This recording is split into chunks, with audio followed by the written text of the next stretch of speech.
Sunday morning on BBC Radio Scotland.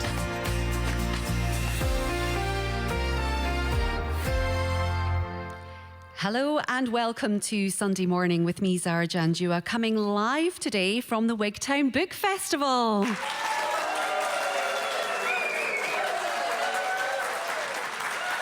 Oh wow, it is such a treat. Listen to that crowd we have today. It's really great to be here in front of a live audience. Thank you all so much for coming out so early today. We have a jam-packed show celebrating the 25th anniversary of the Wigtown Book Festival. Lots of lively conversations, beautiful poetry, and we have a house band too, the Bookshop Band no less. Lovely to have you with us this morning. Good morning. Good morning to you. Now, we'll hear some music from them very, very soon. And joining me on stage this morning, we have Wigtown's own Jessica Fox, who swapped a high-paced life in Los Angeles for this gorgeous Dumfries and Galloway town. International best-selling author Kate Moss, who will take us on a voyage of the high seas from the oceans to the night sky. Writer Dan Richards and Elizabeth Tyndall, who is a biosphere dark sky ranger. Also before 10, I'm very excited to be speaking to one of our best-loved children's authors, Sir Michael Morpurgo. We discuss the importance of introducing young readers to writers and characters from diverse backgrounds, and some poetry courtesy of American, Iranian and Scottish poet Marjorie Lotfi. There is obviously so much to get stuck into this morning, so let's get started with a very, very talented duo here with us today, and they are known as the Bookshop Band, a collaboration that emerged from the partnership of folk singer-songwriters Ben Please and Beth Porter and the beloved independent bookshop Mr. B's Emporium of Reading Lights, nestled in Bath, England. This dynamic pair craft and perform songs that find their inspirations from the pages of books. Their artistic journey draws inspiration from a diverse array of literary luminaries, from Shakespeare to Philip Pullman, and they have an impressive discography of 13 studio albums, my goodness, enriched by collaborations with several esteemed authors, and their journey has led them here as they have made Wigtown their home. Let's give them a huge warm welcome to Wigtown Book Festival.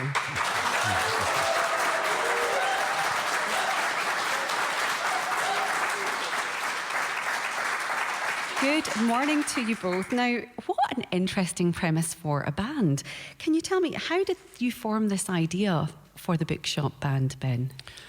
Well, what happened was I was living in Bath, and there's this wonderful bookshop, Mr. B's Emporium, and they were trying to rejuvenate their author evenings. And so Nick, the owner, asked me if I might play some music at the author evenings themed around the topic of the book, and I was a bit terrified by that. So I asked Beth, and actually then we had a third member too, Poppy Pitt, if they might see it as a really interesting songwriting challenge to write a song for the author event.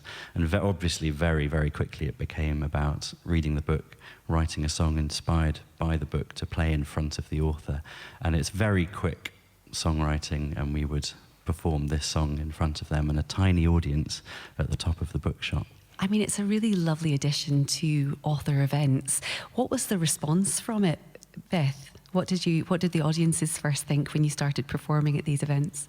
I think they were quite pleased to see something different, not just an author reading, and I think having the author there in close proximity as well made it quite an intense experience, but a really lovely thing. And quite often the authors wouldn't even know that they were going to get a song about their book, so it could be quite an emotional experience as well. But the audiences kept coming back, mostly the same 30 people, but they kept coming back because of the loyalty of Mr. B's bookshop. And it feels more like a celebration, doesn't it, when you have the music there and the readings? I'm sure you must have helped sell a few more books.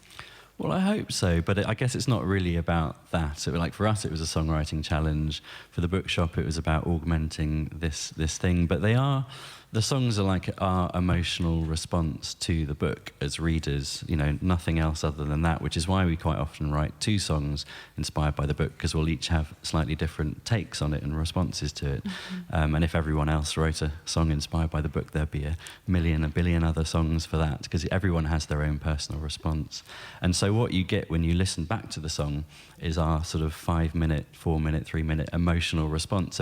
So the audience gets an emotional response from that, which is quite interesting because a book takes a long time to read, but to give someone just a nugget of emotion about a book in that time is actually quite a powerful thing. And so people often come up at the end of a gig and say, oh, I thought that book really spoke to me. I really want to get that. So it's certainly, it's like it's our way as musicians of recommending a book to someone that we've loved. And it helps form that lovely emotional connection that we have with books, but you're doing it through the medium of music. Now, I mentioned before that you were based in Bath, but you are now here in Wigtown. Beth, how did you find yourself here? And indeed, how did you find yourself staying here? Well, in 2014, we had a gig, we had a tour of bookshops, because that's what we were doing, and we had a tour of bookshops, and one of them in the north of England was cancelled, one of the concerts, and we were looking for somewhere else to play in the vicinity that would make sense for us to continue the tour and would maybe provide us with some accommodation so we didn't have to be out of pocket. And Ben looked at, in this area and saw that there were lots and lots of bookshops, and he thought, well, we've never heard of Wigtown. Why have we not been there before? So Ben contacted the bookshop, I think got through to Adrian, the director of the festival, and ended up booking us a gig in the bookshop in Wigtown. And then we just kept coming back. We came back for the festivals. We came back to run the Open Book, which is the Airbnb in Wigtown that you can come and stay in and run the bookshop. So we did that a couple of times. And then when I was pregnant with our first child, Molly, we were looking for somewhere to live. We just moved out of our place in Bristol and thought, Wigtown seems like a good place. Well, let's move there. Certainly, if you're looking for somewhere with bookshops, this is a great place to come, because walking down the high street yesterday there were just so many fascinating bookshops to explore. So you're definitely in the right place. Now, we are going to have a bit more of a chat with you later on, but of course, you are sitting here with music, ready to play. You are a band after all. We would love to hear from you. So can you first introduce what you're going to play? Tell us a bit about it. Well, we thought to sort of draw people into the Booktown and the bookshops, and we play our song called A Shop with Books In, which is our song inspired by our experiences of playing in bookshops all around the country. Every bookshop is completely different. They're not huge spaces, they're small spaces curated by the people who run them and the community that they're in. So, and they're always really interesting people and stories about how this bookshop opened. So we've kind of cobbled together a little song about our experiences of playing in all these bookshops and meeting these interesting people. Well, I am very much looking forward to it. So please, the stage is yours.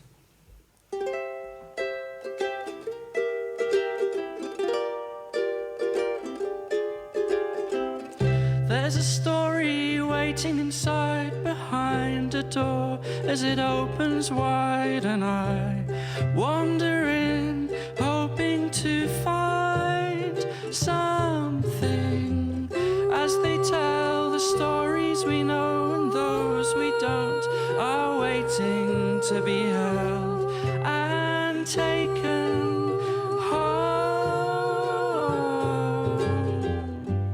There's a strange one inside, Da da da da da da. In a shop with books and in. who knows what I like. Da da da da da da. In a shop with books And in. they'll rush with tea to my side. Da da da da da da. In a shop with books in. And a stack of books piled high.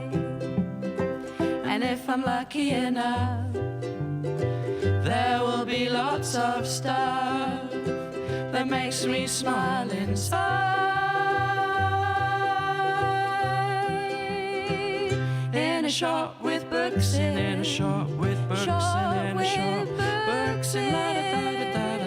In a shop with books in. In a shop with books in. In a shop with books in. La da da da da da. In a shop with books in. In a shop with books in. In a shop with books in.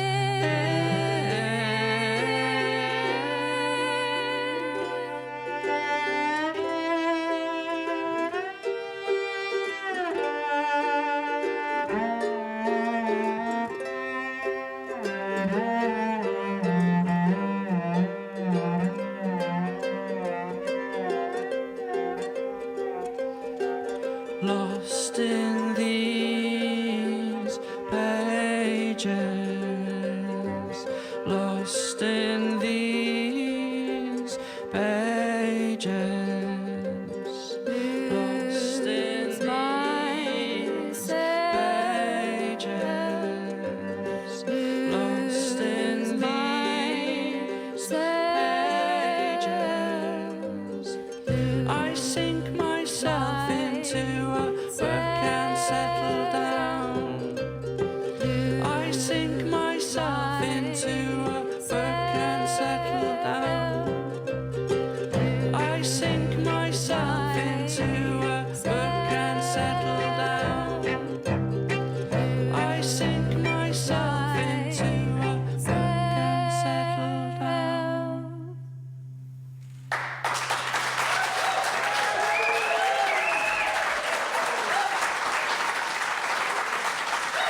Wow, weren't they absolutely brilliant? That was the Bookshop Band with the very aptly titled A Shop with Books In. And don't worry, they are not going anywhere. We'll have lots more from them throughout the next hour. Now, Jessica Fox was working for NASA in LA when she first typed Second-Hand Bookshop Scotland into Google. Looking for a new adventure, she moved halfway across the world to work in one of Wigtown's bookshops. And after falling in love with the town, she decided to make it her home. Since then, she's been involved in a wide range of creative projects. Her memoir, 3 Things You Need to Know About Rockets, was named Waterstone's Book of the Month. She wrote and directed an award-winning film, Stella, which was filmed in and around Wigtown. And she has recently published a new book, Once Upon a Biofuture, Tales for a New Millennium, an anthology of stories written by scientists about synthetic biology. And I'm very pleased to say that Jessica is here with us today. Welcome, Jessica. It's so nice to be here. Thank you. Lovely to have you with us now. And you've also probably had the shortest commute out of everyone here because, of course, you do live in Wigtown. And you tell the story of how you ended up here in your memoir, 3 Things You Need to Know About Rockets. The book actually explores your move from LA to here in Wigtown. Can you tell us what prompted that move? I've been asking myself that question for the past 15 years. You know, when I was living in Los Angeles, I was working at the Jet Propulsion Laboratory, which is at NASA. I was NASA's storyteller, and I loved Los Angeles. It was very hot. It was really a full-time job, and at night, I'd be making my movies and going to these industry parties. And maybe I was just burnt out. Maybe I've seen too many rom-coms, but I started having visions of working in a bookshop by the sea in Scotland. I mean, maybe Americans dream about this all the time, but I wanted, you know, I could see someone behind the wooden counter. I could see a little bell above the door. I knew it was raining. It looked very cozy. This girl was wearing a jumper, a sweater, I thought at the time, and reading a book. And I thought, oh, this would make a great movie. But the more I explored the vision, the more I saw it was me. And I looked around my small studio apartment in Los Angeles, and I thought, I'm working all the time. I'm writing about these incredible adventures on paper. Why am I letting my fictional characters have all the fun? And so I decided to do it myself. I love this so much, and really it's conjuring up all those lovely scenes from Notting Hill. It's like Notting Hill set in Scotland, really, isn't it? And I found but your job was fascinating and really interesting because, you know, I don't think many people would be aware that NASA would have a storyteller in residence. So what did that involve then? Well, it did spoil me for any other job afterwards, I have to say. So NASA's a distributed company, which means it has campuses all over the US. And without getting into the weeds too much of how NASA works, communication is a huge challenge because you have people of different disciplines. You have engineers, you have scientists, you have project managers, and all these kind of disparate parts of NASA have to work on one mission. So they found that communication internally, I wasn't doing, although that would have been really fun, I wasn't doing marketing for NASA. Communication internally, how scientists talk to each other, is huge because it determines what they call mission success. They looked at some of the huge disasters that NASA had where there was a loss of human life, so the stakes are very high. And they found, although there may have been some engineering challenges, some people knew. And it was really about communication challenges that kept things from being successful. So I was very lucky at the time. They thought, well, who's good at communicating? And they hired me, an artist who works in film. And it was awesome. I loved it. I'd love to know more about this then. How exactly did you help them improve their communication? In what ways were scientists talking to each other? Was it lots of technical jargon? You know, I've been here long enough in the UK to be self-deprecating, so I'm not actually sure I did improve their communication, but if I did, what we did was we did all kinds of what they call master forums. So we got people from the different NASA campuses together. I remember one of them was in this big ballroom of a hotel, and everyone was wearing a name tag, and they had bottled water. And we were like, talk to each other. And it was just crickets. It was like dead silence. And it was at nighttime in the pub over a drink that people relaxed and actually really did share stories from the front line. The military is very good at this. When you go into the military, someone who's been in the field shares stories. It's part of the training. People remember stories. If I were to tell you how to build a fence, which would be very boring for radio, I promise I won't do it, but if I were to tell you how to build a fence, and I said, you do this first, by the third thing you won't remember. But if I told you a story about how I built the fence and embedded information in it, I bet you could remember. So stories are very, very important. Well, I know that there must be many writers out there now delighted that they could potentially work for NASA one day.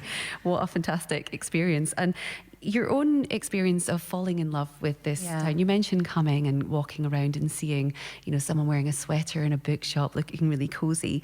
You have now had the idea to make it easier for other people to do what you did.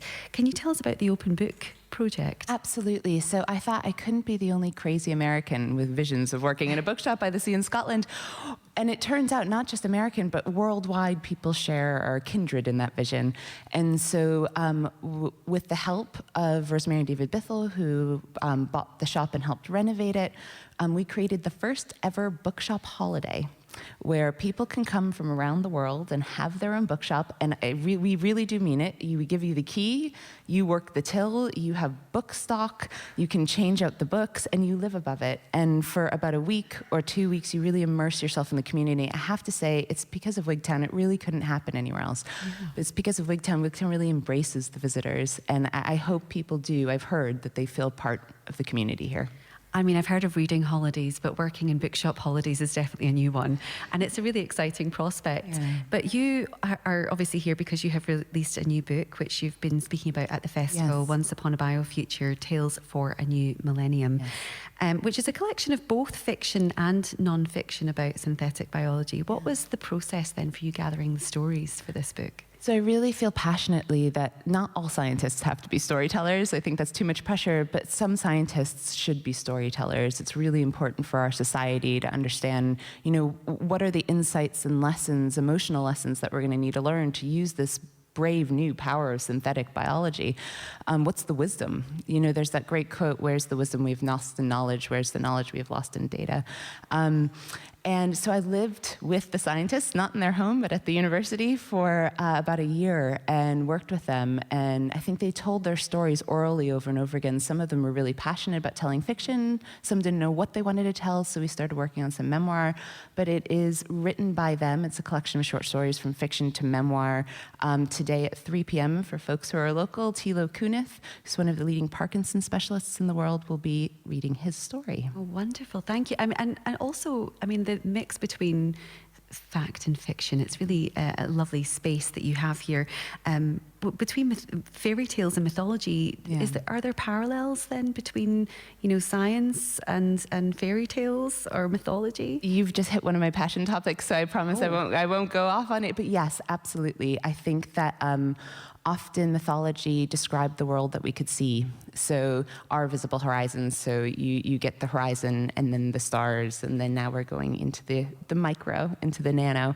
And to describe that kind of new event horizon, I think we do need to look to stories about how to navigate. So yes, definitely.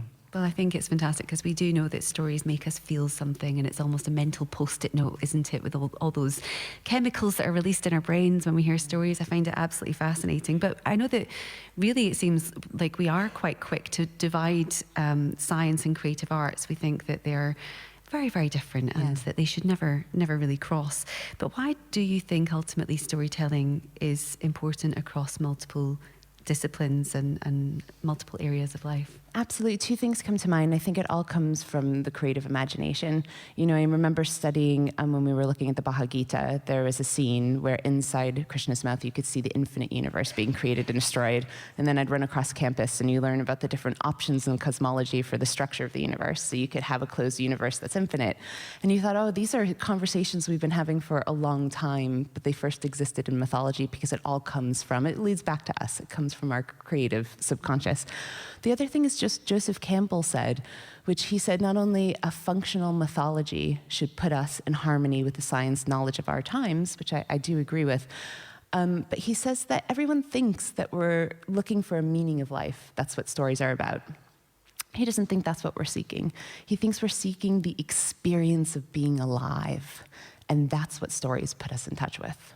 Oh, but I mean, you've made us feel alive this morning, which has taken, it's been more than coffee today. You have certainly brought some great energy for us this morning. Thank you so much, Jessica. And Once Upon a Biofuture, Tales for a New Millennium is out now, published by Shoreline of Infinity Publications.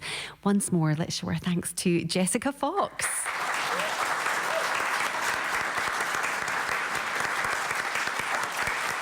Lovely. Now, Ben Please and Beth Porter, aka the Bookshop Band, are still here getting ready for another song. But just before we hear from you, let's have another quick chat. I absolutely love the premise for this band, and your songs cover a huge number of genres. But what is it that makes a book a particularly good subject for a song, Ben?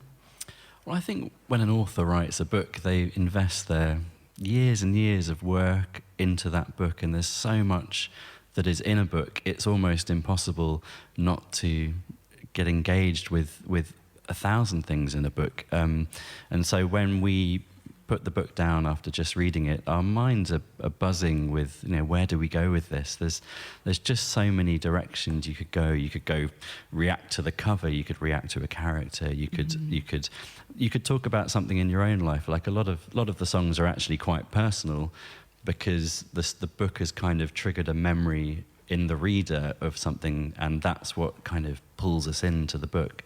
It's quite funny that sometimes we do these very personal songs and we talk to the author afterwards. This is what we decided to write about from the book, because it kind of, it caught our own lives, and the author might turn around and go, ha, that is exactly what I was trying to get in the reader. And so you're like, oh, wow, I've been manipulated. But yeah, there's so much in a book. It's impossible not to have an emotional reaction to it. It's surprising. It inspires you. I mean, we've just been hearing, how inspirational story is, and what the power of story, really, what it's capable of doing. But Beth, can you talk us a bit through the process a bit more then? So you have this spark of an idea. It might be a character, or it might be a moment. What do you do then? How do you form that song? You obviously speak to the author and get some ideas there, but can you talk me through the process? Yeah, we often don't meet the author actually until the day. Oh, wow. So we sometimes we do, and some people we have met, and we've done multiple songs about multiple books. Mm-hmm. But quite often we're a little bit detached, to be honest.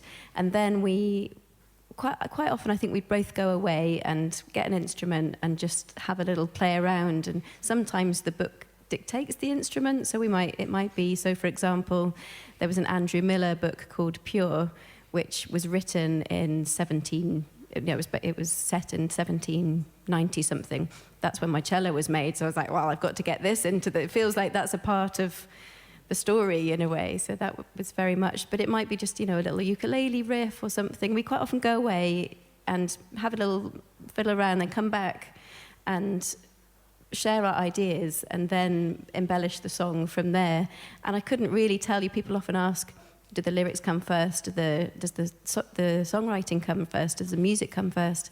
And I think it's always different for me. I think sometimes it might depend on the instrument, where you get a little riff and that starts the song, or it might be, yes, I need to get this lyric into the song. I find the whole process of songwriting absolutely fascinating, just as I do with books. And it's always interesting getting some insights, I think, from artists. But, the bookshops also inspire you. This is not just the books themselves. You're inspired by the bookshops. What is it about these places that is so magical? Well, I think, as I was mentioning earlier, every bookshop is a small space. It's not an online catalogue of every book that exists. Mm-hmm. And so they wreak personality. They exhibit the personality of the owner. They exhibit the personality of the community around them. It's all very well stocking a certain type of book, but if no one's going to buy it in that particular area, then it won't last very long. So you have this interaction between curation and community, and what that breeds is wonderfully individual places that not only are curations of stories, wonderful curations of stories, but are curations of the community in which they're in. And I think that's one of the really nice things. It's probably one of the things that's lacking in the music world. Everyone goes to online streaming, and it's a catalogue of everything. You don't know where to start, or if someone's telling you where to start somewhere, it's probably, you know, some corporate boss telling you to listen to their particular track. So that's sort of undermined. But a bookshop is a very honest, curated place, Yes. and of stories, and I think that's why they're so exciting to go in and explore, because you never know what you'll find. We're very delighted that you are here with us this morning, because you're also going to play another track for us. You are going to play We Are the Foxes, so take it away. Right. This is inspired by a book called Glow by Ned Bowman, and all I'll say is that on the cover there's a rather marvellous psychedelic fox staring out at you. 1, 2, 3. Do-do-do. Ooh, this is terribly out. Oh, no, I'm out of tune. There we go. Not blame it on the ukulele. 1, 2, 3, 4. Do-do-do.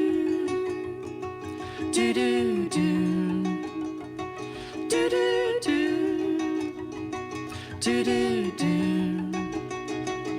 We are the foxes working around the town. We are the foxes working for you.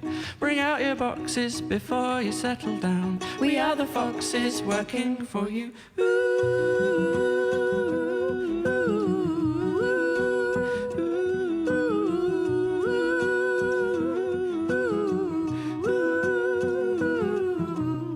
Don't be afraid, cause you know what we prefer. Smile on your faces, that's what we do.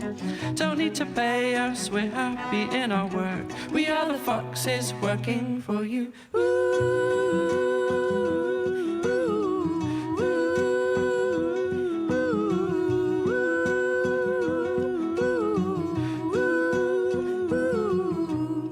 Running rings round covers more ground. Foxes in a big rush, jumping on a night bus. City lights glow like a light show, keeping strange hours, smelling all the flowers.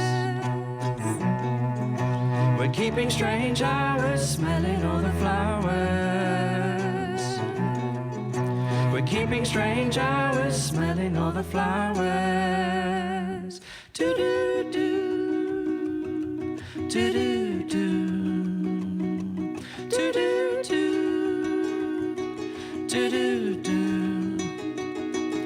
And in the morning when all our work is done, shifts are changing and you'll be up soon. We'll hear you coming, then we'll be on our way. We are the foxes working for you.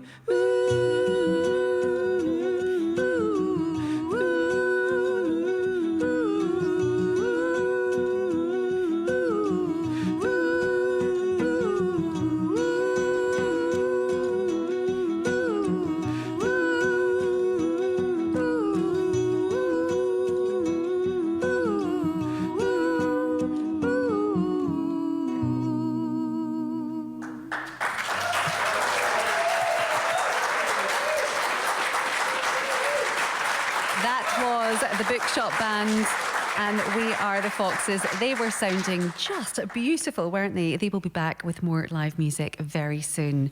But now, my next guest is the international best-selling novelist and non-fiction writer Kate Moss, OBE.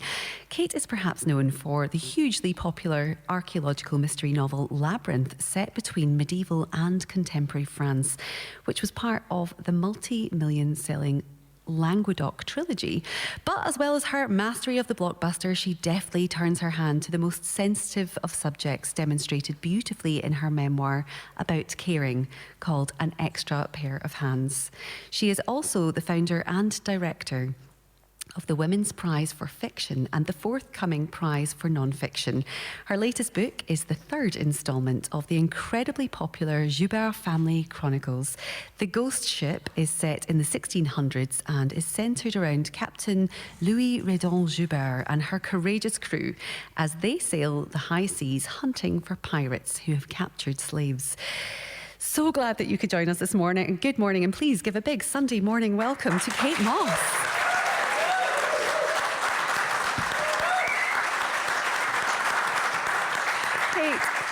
A big welcome to Wigtown. And I believe this is your first time here at this festival. How have you been finding the experience so far? It's so fantastic here. It's not like any other festival I've been to.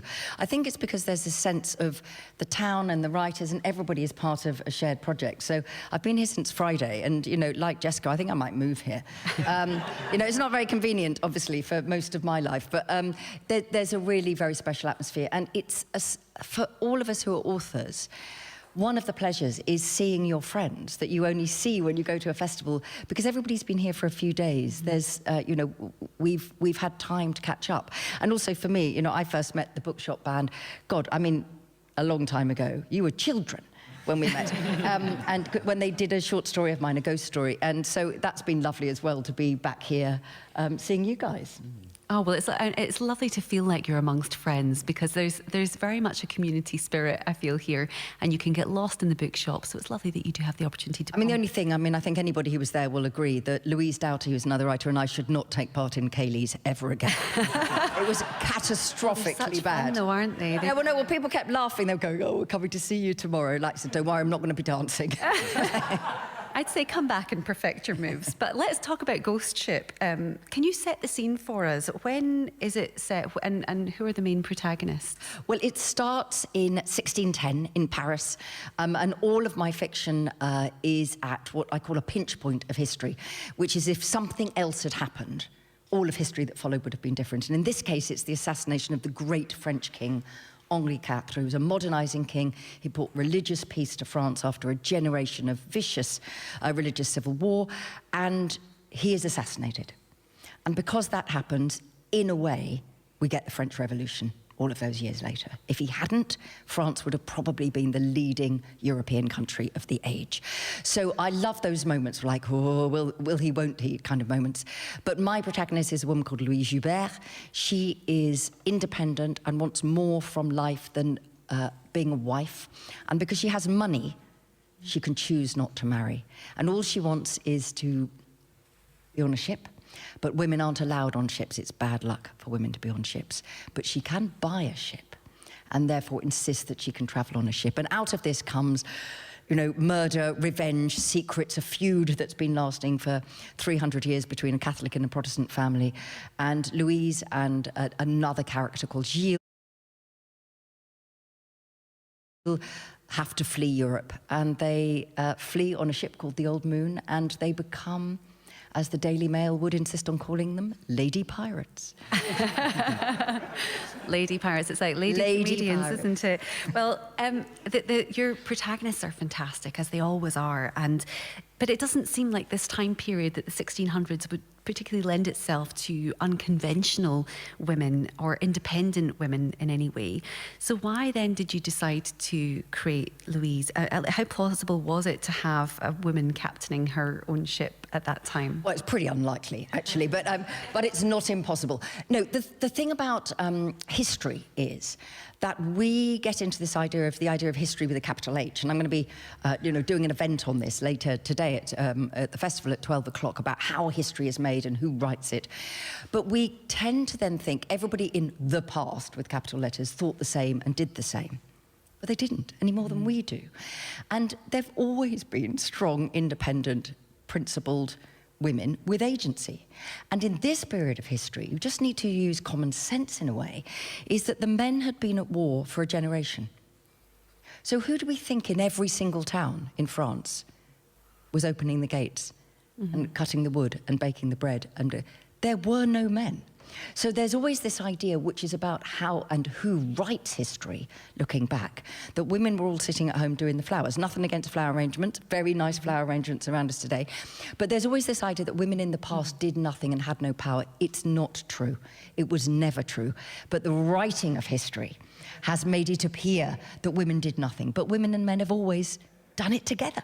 And everybody's stronger for men and women doing it together. So my character, like Louise, she becomes a renegade, and a pirate is a renegade, but she isn't supposed to be captaining a ship. One thing leads to another, and she ends up captaining a ship. And everybody on a pirate ship is a misfit. They're all outcasts. Some of them have been taken and enslaved. Others have run away from crimes they've committed or crimes that might be committed against them. And in the end, therefore, there's almost this sense of better a fair woman captain than a man.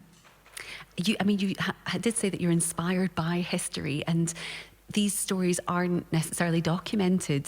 So how then did you take on those challenges? Because it is a challenge, really, to find these stories of these amazing women that had agency. Oh, but it's like a treasure hunt.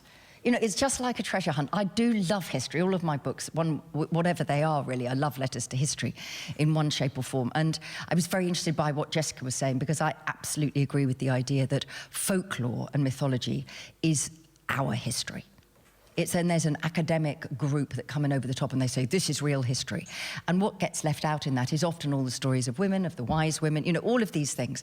And obviously I'm very conscious of being in this extraordinary part of Scotland with some, you know, you've got the wonderful, the Wigton women on the wall, and that's absolutely fantastic. I spent ages looking at that yesterday. And so the thing for me is that research is like being given a huge tin of Quality Street at Christmas. And of course, we all want the purple one. The purple one is better than all the others. We know this. But at the same time, as you're paddling around in the chocolates, you go, oh, I'm just going to try the green triangle. And for me, that's what research is like, that you never know what you're going to find. And it is not all there, because archiving is an essential thing, and a lot of the time women's stories are not archived, and therefore they're not there to be found. But you can follow other trails. So you go into the archives and you read letters. All you need to do is read wills. The minute you start to read wills, you see what matters to ordinary people. You know, a woman leaves her best shoes and a bag of salt to her favourite daughter-in-law. So you know immediately that they're really special things. You never get that from a history book. So you do all of those kind of things. You look at pictures, you go to museums, you kind of immerse yourself in the texture of the world as it would have been. And before you know it, you feel, you know, your imaginary friends are just right behind you all the time, you know, walking through the streets, and you can hear the swish of their skirts. I mean, it sounds like a very romantic exercise doing this research, but also I'm taking away from this that writing is like a box of chocolates. Absolutely. So I think we can go with that on Sunday morning. Now, you of course, founded the Women's Prize for Fiction, and you're in the process of launching a new prize celebrating non-fiction written by women. Can you tell us a little bit more about that and sort of why that's so important now? Yes, I mean, the thing, you know, I'm in my 60s now, and I'm a little bit tired, a bit long in the tooth, shall we say. But it's very interesting. The Women's Prize for Fiction has been probably the most successful new prize, well, possibly anywhere. And it's really brilliant at putting fabulous, dazzling, heartbreaking novels by women in the hands of men and women and everybody who'd enjoy them. That's the point. The prize looks out and puts great writing there. It's what festivals like Wigton do. It puts great books in front of people who want to hear about them. But if I had a quit for the time, people said, well, do we need the Women's Prize? And you go, what do you mean, do you need something that celebrates the best? Of course, we need to celebrate good things, because there's a hell of a lot of, you know, ropey things. Now, with the non-fiction prize, what we started to realise, and I've wanted to do this for a long time, and finally we've got the money, and it's always about that in the arts, it's that, you know, juggling act, is that there is a great deal of very inspirational narrative non-fiction written by women, I would say particularly in science and nature and environment. But only 25% of non-fiction books ever reviewed are by women. And when you take out cookery and health and childcare, it's almost none. So there is still the idea, and this isn't male readers, this is, I'm afraid, media and attitudes, that men are experts and then there's women's stuff. Whereas someone who knows about the natural world, who is a natural scientist or who is a geologist, it's the knowledge that we want. It doesn't matter if they're a woman or a man or anybody. So we realised that there was a job to be done there, that just to put some of these incredible books in front of readers, and that's what the prize will do. And what's been lovely and very, you know, I'm still very optimistic about things. I still think the world is great, despite the efforts of most politicians to spoil it. And I've been very, very heartened by the fact that not only has it been very well received, very unlike when I was launching the Prize for Fiction 30 years ago. But the majority of donations from readers for the non-fiction prize have come from men. Interesting. Because everybody, like everybody here, all lovely men and women want the same, which is the best to be celebrated and to be part of a conversation. Well, it's a wonderful celebration of women's literature, and congratulations for that. Thank you. It has been so great to speak to you, Kate. Thank you so much. Please do stay with us a little while longer. Now, The Ghost Ship is published by Mantle, and it is a riveting story. Please put your hands together and thank Kate Moss. Thank you. Now, very brilliantly, the Bookshop Band actually worked with Kate on a song that is inspired by this very book, and we would love to hear that now. So over to you, Bookshop Band. To the boy I once knew, to the boy I knew, boy, I gift you to the soil and to the worms to chew. To the girl you once knew, to the girl you knew, girl, you give her to the ocean that you're staring through.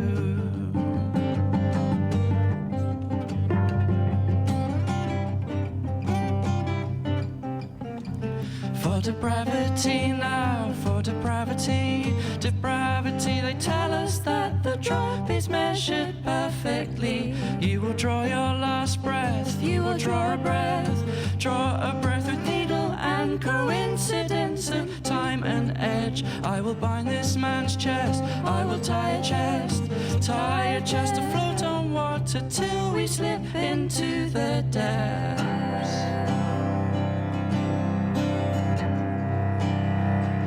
So let's keep it tight, keep it tight.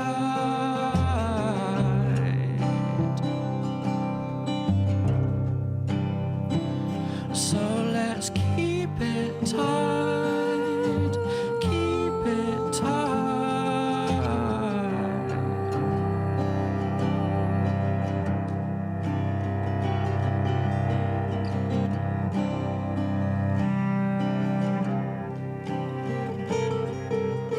Take a breath of my air, take a breath of air.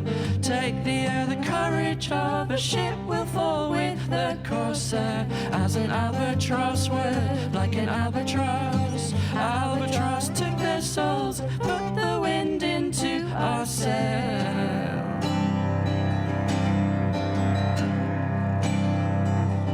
Let's go with the tide, with the tide.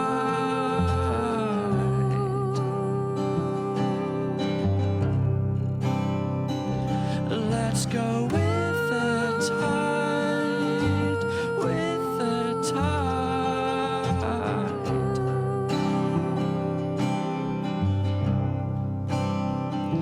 Let's go with the tide, with the tide.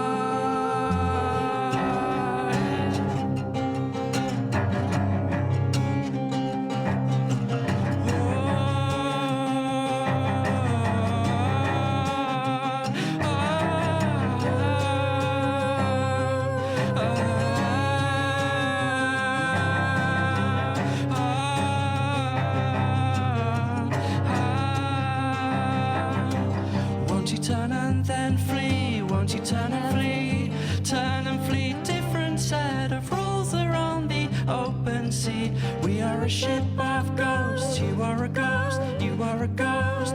Shackled by the wind and by the way we float. To the boy I once knew, to the boy I knew, boy, I gift him to the soul and to the worms and you. To the girl you once knew, to the girl you knew, girl, you give her to the ocean just like we used to do.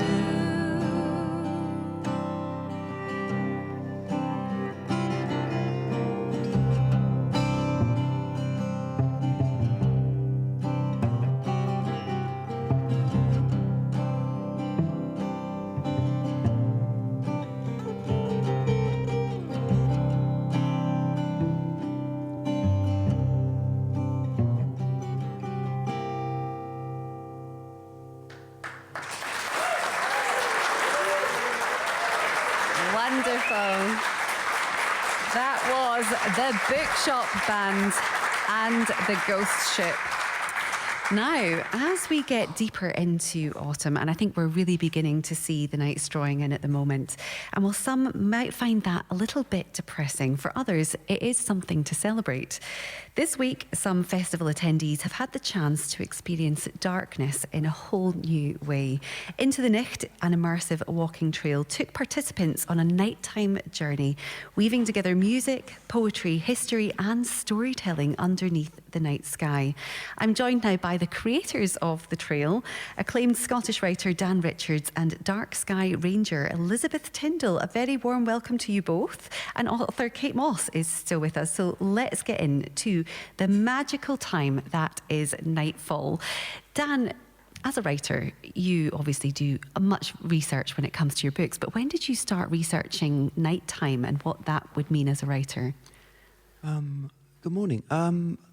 I got stuck on a mountain in 2015. I was benighted in the Swiss Alps. And benighted's a wonderful word, but a very chastening experience. And I was stuck on the side of a mountain with my father and began thinking about the world that was carrying on without me. I began thinking about my mother back in Bath, and that's where the idea started. And from there, ideas are funny, they kind of creep up on you later. I began writing a book called Overnight about the idea of the world existing when a lot of us are unconscious of what's going on. So the people keeping the world ticking over, the animals and natural cycles still going on, and really that's going to be eventually a sort of celebration of the night. And I started working with Elizabeth on an idea when I was here at Wigton last year, and so it rolled from there, really. I mean, it sounds like you put your time on the mountain to good use, coming up with something very productive. And you mentioned Elizabeth, of course. Welcome, Elizabeth. A Dark Sky Park Ranger. What actually is it that you do? What does that job entail? So, I mean, it's a great title. The full title is Biosphere Dark Sky Ranger. Wow. And so sounds very impressive. Well, we're here in the UNESCO Biosphere. And from that point of view, it's a world-class heritage place for both natural heritage and for culture. And in the very middle of that, we've got the Galloway Forest. And the Galloway Forest is so dark that it became a dark sky park. And I was appointed by them as a dark sky ranger, and I go out and I take people out to experience the darkness and to experience the stars. So working with Dan has been a really good experience because we've brought just something extra to it all, and something I think that's been a bit of a surprise to some of the people that have come on the event. Well, as a city slicker, I often do look up at the sky and see not very much.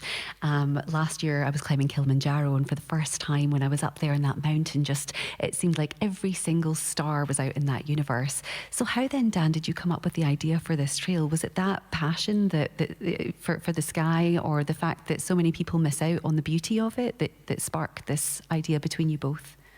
I suppose it's the idea that the night is a place that a lot of us, as you say, we experience indoors, and to go out into the night and to have your eyes opened up. When we walk, we use red head torches, which allow your eyes to really open up and take in as much light as they can get. And it's surprising how light some of the nights have been, although the week of Wigton this year, it's been quite dark and stormy, so we've been unpacking some of that as well. But we play music to people, so they're all wearing headphones, wireless headphones, so music and poetry get played to them depending on what happens on the walk, and no walk is the same. It's always changing because the night is always changing. So I was fortunate enough earlier this week to chair Patrick Barkham, who's written a wonderful biography of Roger Deakin. So I found some recordings of Roger Deakin talking about his amazing house, Walnut Tree Farm. And so while we've been walking, if it's been stormy, I've been playing some of that, of him talking about his house, moving like a ship, or being in the belly of a whale with all the eaves moving and rocking and creaking around you. So that's an example of the sort of thing we do. Some of it's from the festival itself, and sometimes we unpack local voices, local poets. It's great. It sounds like there is so much going on. I mean, Kate, I'm interested to know also as a writer what nighttime does for you. Does it unlock something in your imagination? Yes, I'm a great one for lurking about at night, I'm afraid, but I go to bed very early.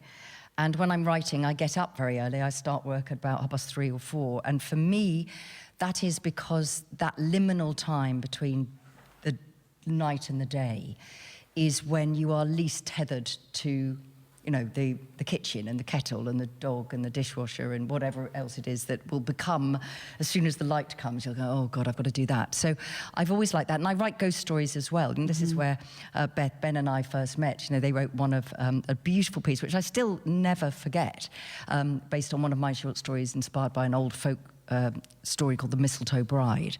And I think that the thing is that we forget is that until electricity, and of course there are many people in the world that don't have that still, that people lived much more closely in touch with night and day in the seasons.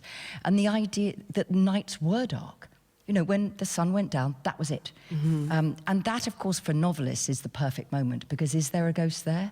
You know, often people say to me, do you believe in ghosts? I said, that's not the right question. The question is, have I made you believe in ghosts? The idea that in the corner of your eye, you've just seen something move.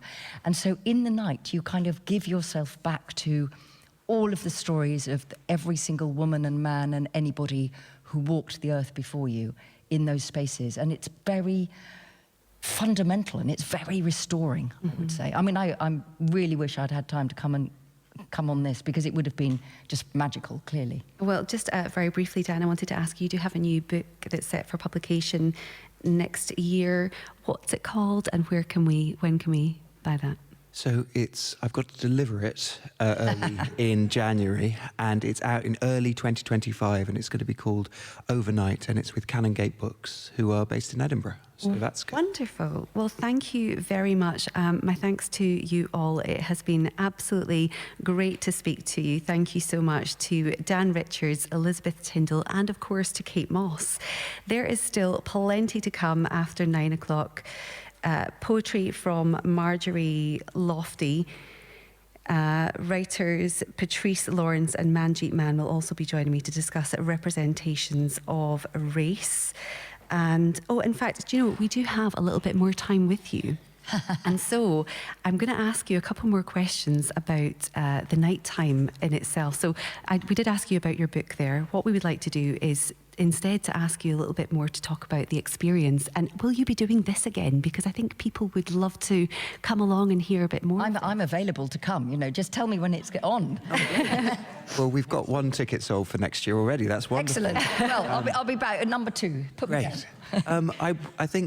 I think, Elizabeth, I would love to, if you're available next year. Yeah, I think we might manage that. The darkness will be there, the stars will still be there, and the stories will still be there. I think we can rely on the sort of the Galloway darkness. So, and it's funny, doing these walks, I've always got ideas, even in the moment, of things that we should do, things that we could do. You know, this year we've been playing The Sounds of Pipistrelle Bats, which we've seen on our walks, and we've been playing a bit of The Night Train, by Benjamin Britten and W.H. Auden, and people have been walking in time to that, the sort of the music of that. And there are some things that we've done. We did this last year, and we've kept some of what we consider classic moments in, but we're always bringing in new things. I've been playing poetry by the wonderful Alistair Gray and Kathleen Jamie, and I'm always thinking of new poems. And depending on the clouds, Elizabeth, you can show different stars every night. Absolutely. I mean, it's just been amazing being out there. I mean, it might have been wet and windy for some of the days, but we've had some amazing experiences, and people have just really keyed into that kind of nighttime darkness storytelling time. So people say it's quite inspirational. So I'm expecting new stories to come out from all the authors that we've had on the experience, and yeah, it'll be just fantastic to do it again. You have a real passion for this, don't you? This Absolutely. Is in your life. And so what would you like to do next, Elizabeth? What are your plans for the future? Oh gosh, what are my plans for the future? More stargazing, more stars. If I could control the weather, less clouds. that might be a little bit difficult. But yeah, working with people like Dan.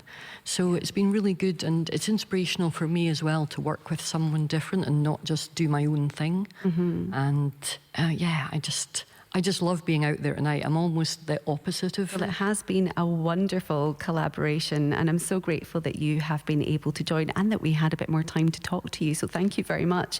It's been great to speak to you, of course, Dan Richards, Elizabeth Tyndall and Kate Moss. We have plenty more to come after 9. Poetry from Marjorie Lotfi. Writers Patrice Lawrence and Manjeet Mann will also be joining me to discuss representations of race in children's and young people's literature, and much loved children's author Michael Morpurgo will be here too. On digital radio.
This is Sunday Morning with me, Zara Janjua, and I'm with you until 10 o'clock, coming live from the Wigtown Book Festival. And he has been Children's Laureate and is much admired for his magical storytelling. Sir Michael Morpurgo, OBE, will be joining me, as will writers Patrice Lawrence and Manjeet Mann. We'll be discussing how important it is for young readers to be introduced to characters from all different backgrounds and to see themselves reflected in the stories they read. And as we say goodbye to our house band who kept us company from 8 to 9, we say hello to our house poet, Marjorie Lotfi. We'll hear from her very, very soon, but first some music. And for the next hour, all of our tracks have a link to writing, and we of course had to start with a classic. Here's the Beatles. Paperback. Yo, Larry, man, you think you can sing this song today? I'm kind of hoarse today, man. You can pull it out. Buddy? What about you, Joe? Nah, man, Melvin? I don't know, it's too high for me, man. Well, look, hey, here, do it. Come on, man, come on. Hold on. Kick it. Shut-em, shut-em, shut-em, shut-em, shut-em, shut-em, shut-em, shut-em, shut-em, now. It's written all over your face. You don't have to say the words. You got to say what. Tell them what to do, baby. Just smile.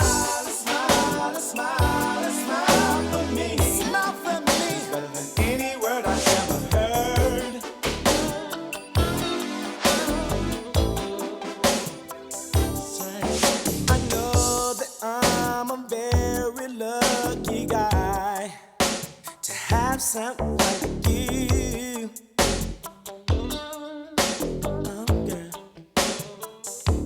I never met a girl in my life like you before. You make all my dreams come true. Oh, I love the way you carry you, that you carry you. You have a lot of class and taste.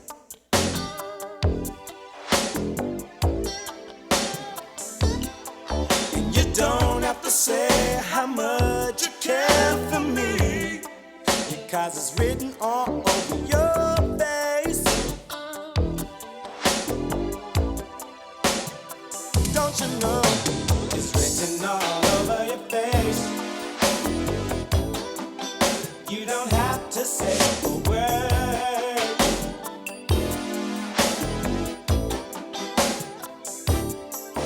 Just smile, smile, smile, smile for me. It's better than any word I've ever heard. It's better than any word I ever heard. Sing a song. You don't have to say how much you love me, girl, because you show me every day. In the morning when I ride, and in the evening, late at night. You kiss me, you miss me, you hold me very tight. You love me in every way. In every way. I love the way you carry you. You got a lot of class and good taste, baby. And you don't have to say how much you care for me, 'cause it's written all over your face, baby. Hey, sing the song, y'all say. It's written all over your face. You don't have to say nothing. You don't have to say a word.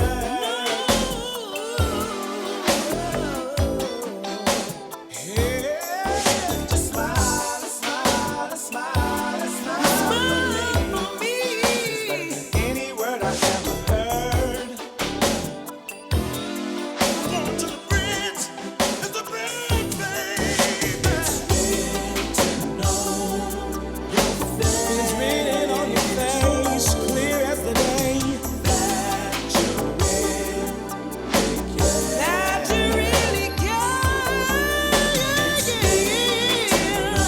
It's written all over your face. That's your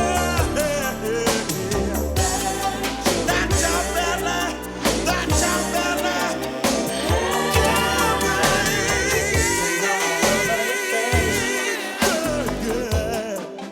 You don't have to say a word. You don't have to say a word. You don't have to say a word. Just smile, smile, smile, smile for me. It's better than any word I've ever heard. It's better than any word I ever heard. It's in the way you all over your face. It's in the way you talk. You don't have to say a word. And I must like it. I must like it. Just smile, smile, smile, smile for me. It's better than any word I've ever heard.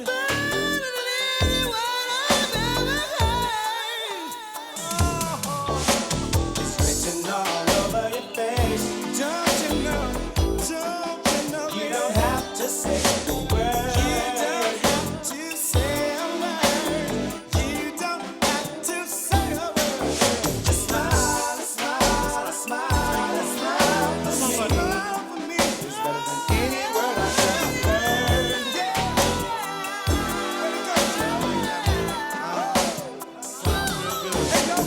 It's written all over your face.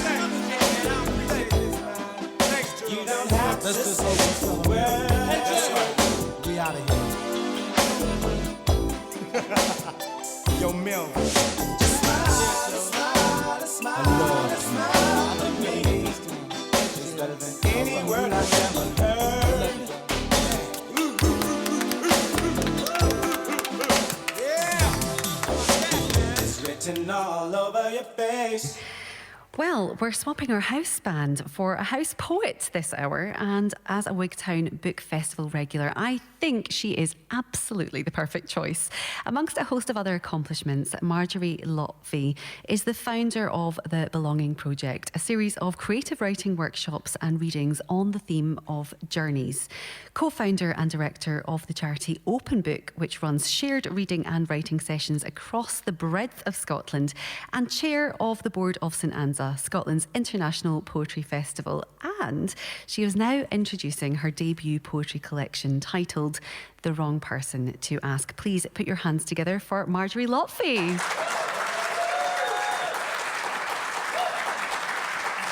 Marjorie, a very warm welcome to you. I'm absolutely delighted to have a house poet with us. You, of course, are a regular here at Wigtown Book Festival. What is your relationship to this place? Can you tell us a little bit about how that was formed and why you just keep coming back? Yeah, so 8 years ago, I applied for the job of writer-in-residence for Wigtown Book Festival and a local Dumfries and Galloway Arts Festival called Spring Fling. And I was surprised as anyone else that I got the job, because I don't know what they saw in me. But so I came along for an entire week for the first time to Wigtown Book Festival, and like so many others, like the Bookshop Band, fell completely in love. And the next year, I was asked to bring the Belonging Project back, and I brought various other sort of projects along. And then I think they found out somehow that I had a legal background stuck in a cupboard somewhere. All writers keep any legal backgrounds in a cupboard. And asked me to join the board, which was terrific. So I joined the board, and then even did a stint as the chair of the board. And I'm now no longer on the board. I'm here just as a punter, which is a real joy as well. So a long feel festival. very different, a very different pace then. Yeah, this is my 9th Wigtown Book Festival, which is really wonderful. My goodness, congratulations. But I did mention that you have a new collection of poetry coming out, which we're going to speak to you about shortly. And we'll hear a few poems from it over the course of the hour. So let's get started with one of your poems, if we will. It's called Mamam Bazorg. Yeah. Before you read it, can you tell us a little bit about it? Yeah, so this poem is in the voice of my grandmother in Iran, which is, she was called Mama Bazorg, which translates to, you couldn't make it up, Big Mama. And you could be forgiven for assuming that this sort of very small, devoutly Muslim woman would object to my father arriving in Iran with a new wife, her eldest son, who I'm sure she had eyes on other people for. My mother is 5'10" and blonde and American and Methodist. So you could assume that she would have had huge objections, but instead she went to the bazaar where she had a little stall herself, and bought a crucifix.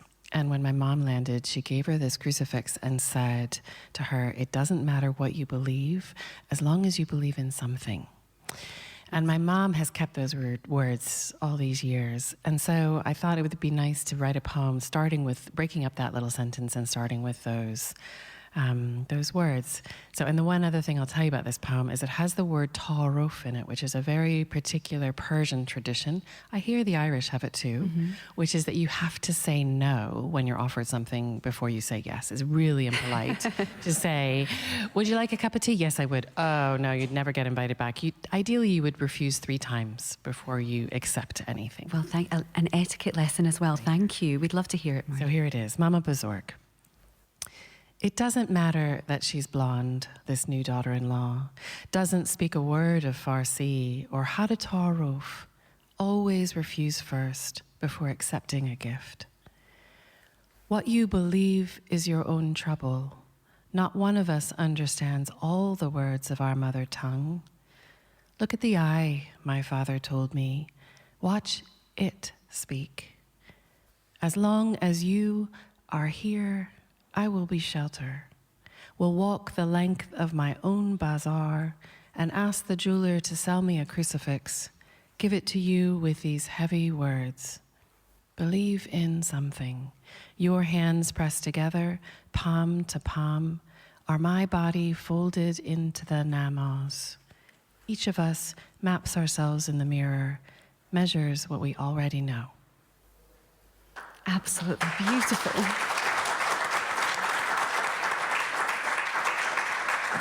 Marjorie, that was really beautiful and beautifully read as well. Mamam Bazorg was from the collection The Wrong Person to Ask, which is bursting with just beautiful, touching and sometimes heartbreaking accounts of leaving a world that you know behind to begin a life anew. And Marjorie's reflections on exile, belonging and identity are movingly observed, born of her own experiences of moving to Iran as a baby with her American mother and Iranian father, only to be forced to leave during the revolution and settle back in the United States. She moved around the US before arriving in the United Kingdom in 1999 and eventually settled here in Scotland in 2005. My goodness, Marjorie, the homes you've had and the places you've been, I mean, given that, it does feel like a very natural theme for this collection. Yeah, I think the idea of just trying to figure out where home is and the idea of how we make home. So the first half of the book is really about what it's like to be a child and be displaced. And whether those are my experiences or the others that I know or have seen in the newspapers, but it's through that children's eye or that eye of a grandmother or a great-grandmother who's had to move, choose what belongings to take, figure out what you have to leave behind, and then take them across borders. But the second half of the collection is really about Scotland, largely, and about trying to figure out how we drop anchor, how long it takes to be from a place, and what that might feel like, and all the stories that maybe come into that, how we kind of create those stories for ourselves. And in the very middle is a sequence that I was asked to write for the University of Edinburgh about a woman, and it was really meant for about European migration, about a woman growing old in a place that isn't home. Mm-hmm. And no secret, really, I'm in some of those poems, but also that imagining of being older and older, and maybe even your children leaving home, and then you find yourself growing old in a place that you're not from, and what that might look like. You can come back to me in a few years and find out whether they were right. It's this ever-evolving and shifting perspective on identity, but within the poems, you do tell many from a child's perspective, and, was it you slip into that child's gaze quite effortlessly, but was it easy, or did you find it difficult reliving some of that time period? I think it was really difficult, and even sort of rereading bits of other people's stories I find incredibly difficult, but it's really important, I think. And partly you can only tell your story from the bit that you remember it. Sometimes I take on the voice of a relative who I didn't know, who's passed away before I was born, because I feel like you can make it up, right? We writers make everything up. We just don't tell the other writers, but that's what we do.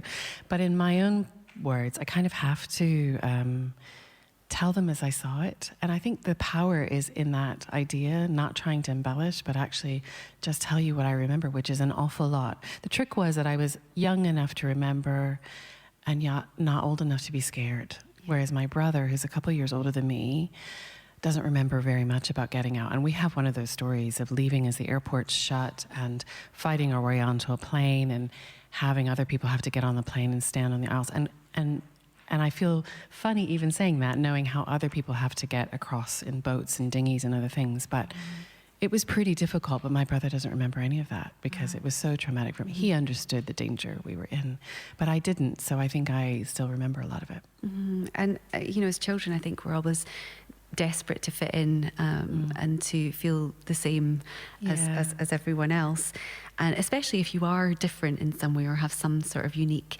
experience in your background. How was the move to America? How did you make sense of your life there? It was, well, when we landed at first without my dad, because he couldn't come with us at first because his name was on a list, so he couldn't even come into the airport.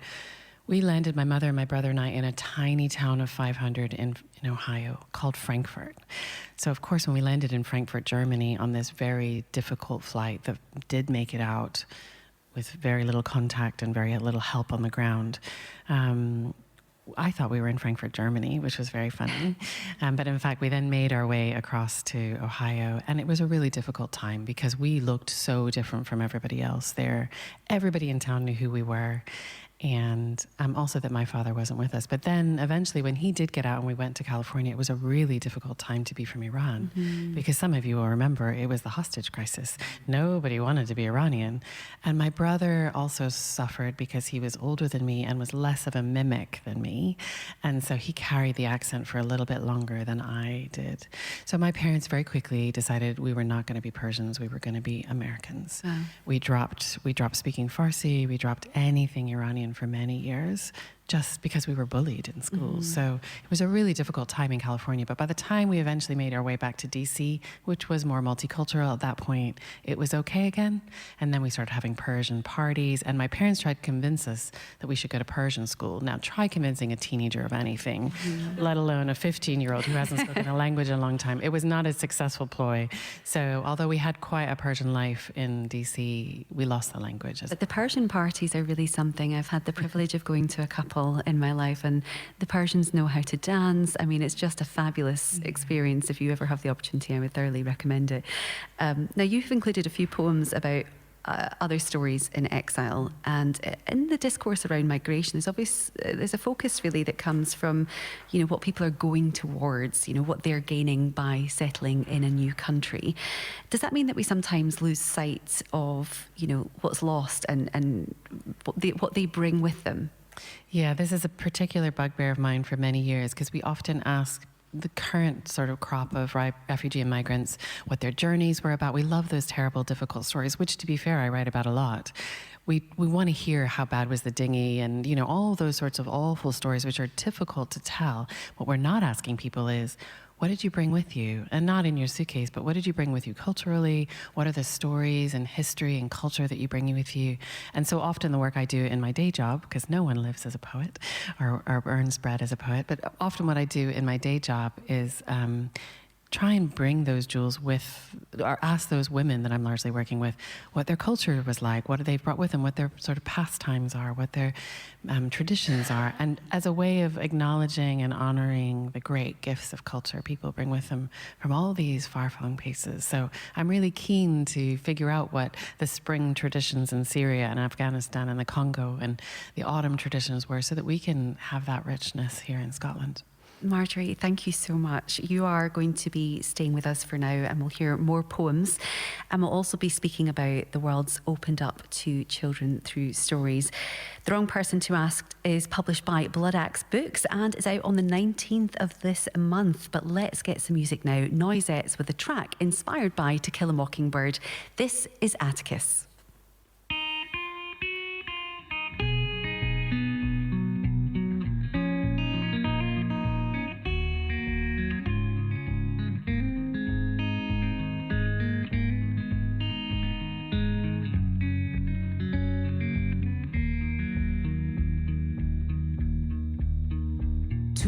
Kill a mockingbird is to silence the song that seduces you. Why? 'Cause you need that desire in your heart to survive. And you need that burning fire in your soul to know you're still alive. So catch me when I fall. Or did I dive at your delight? In my heart I can fly, and I cannot disguise my love. There is no time, and I wouldn't know how. Constellations tonight are so fearsomely bright, my love. I have no fear. I am Atticus now. Remember what I lost like hot coals in my hand from days gone by. Like Pandora adored the euphoria as her heart raced. Like love lost, you've got to try even in vain. Feels like you'll go insane, but you're the hardest instrument that I've ever had to play. In my heart I can fly, and I cannot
Can't you see how my heart yearns to misbehave?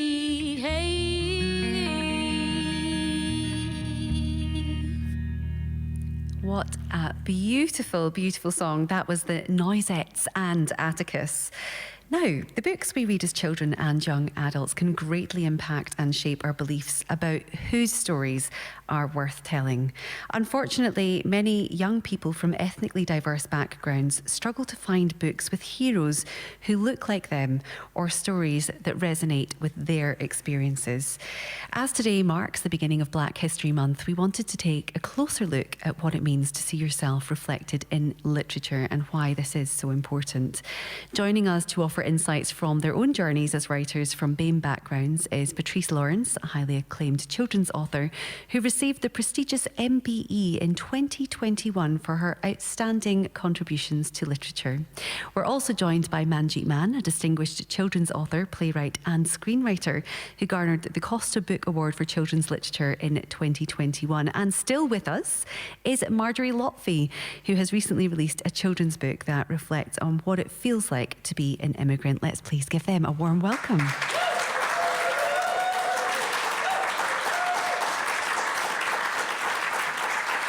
Lovely to have such a wonderful panel in front of us at the moment. Manjeet, growing up, did you notice that there was a lack of representation in the books that you were reading? And if so, did that affect you? How did that affect you? Yeah, I've been asked that question a few times. Do you know what? I didn't realise I wasn't represented. I didn't realise I wasn't represented until I was. And that was maybe when I was a teenager. I think, don't know if any of you have heard about the actress. The actress, also playwright and author, Meera Syal. Her first book came out in, I want to say 96, so I was like, what, 13 or something?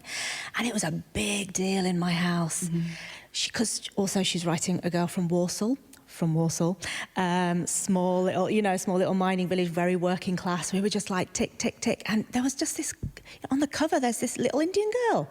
And we were just, I couldn't stop looking at it. I remember I just could not stop staring at this book.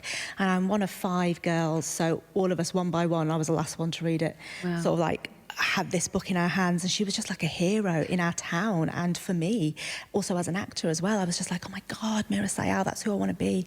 So it wasn't until that book came into our house that I realised this is the first time. Yeah, exactly. So and it's interesting in itself. Patrice, what about you?